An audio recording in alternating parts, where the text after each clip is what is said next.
Alors, je pense qu'il y a un climat malsain et que ce ne sont pas tous les Français qui pensent la même chose des immigrés. Je pense que comme souvent, l'immigration est en ce moment instrumentalisée à des fins électoralistes. Il ne faut pas être dupe du tout de ce jeu politique mis en place depuis l'été.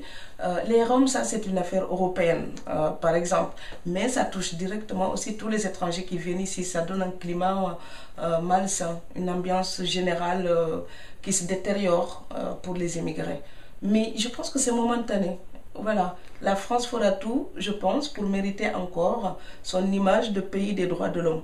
Donc je suis persuadée qu'il y a des lois qui ne passeront pas parce que les gens savent que ces lois sont injustes. Et on ne peut pas chaque année inventer une nouvelle loi. À un moment donné, il faudra qu'on nous dise si on va faire des pièges pour attraper les immigrés, enfin des sortes de guet-apens, comme des vrais chasseurs d'hommes. Le jour où on fera ça, l'hypocrisie sera finie. Mais comme on n'osera jamais le faire, eh bien, on pourra quand même se dire qu'il y a du bon sens et qu'il y aura encore d'autres hommes politiques pour se battre pour casser ces mauvaises lois. Voilà. Donc pour vous, c'est un problème qui est momentané et la France peut encore se racheter quelque part de Oui, la mauvaise image qu'elle a et du mauvais traitement qu'elle réserve aux immigrés. Mais la France se fait une mauvaise image quand on donne l'impression de s'attaquer aux plus faibles, aux plus fragiles, aux minorités. La France, elle a bâti sa réputation justement en défendant les droits de l'homme et les opprimés où qu'ils se trouvent. Donc on ne peut pas en même temps donner des leçons d'humanité au monde entier et se comporter comme un oppresseur des petits, des fragiles.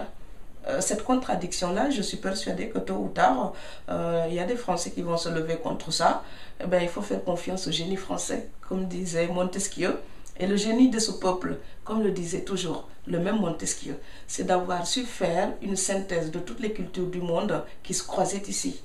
Et je pense que si les Français se souviennent de leur histoire, ils se souviennent aussi tout ce qu'ils doivent à ceux qui sont venus d'ailleurs. Voilà. La nécessité du bouc émissaire, c'est momentané.